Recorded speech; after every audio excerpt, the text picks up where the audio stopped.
বরিশালে যেতে চাই, বরিশালের প্রচার প্রচারণার খবর জানবো সহকর্মী কাউসার হোসেনের কাছ থেকে। কাউসার, ধান নদী ও খাল এই তিনে বরিশাল, এই বরিশালের উন্নয়নে আসলে প্রার্থীরা কি প্রতিশ্রুতি দিচ্ছেন ভোটারদের, এবং প্রার্থীরা কি আচরণবিধি লঙ্ঘন করছেন? কোনো তথ্য কি আপনার কাছে রয়েছে?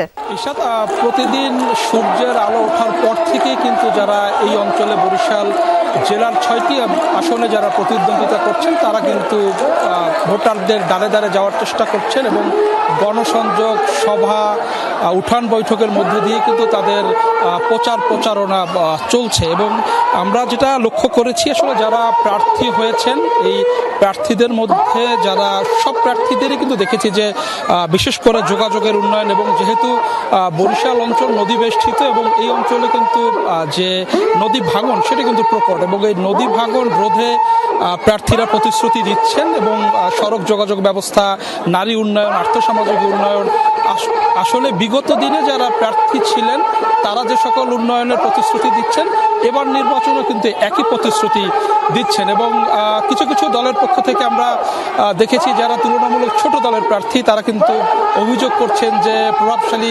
প্রার্থীদের পক্ষে পেশি শক্তির ব্যবহার হচ্ছে।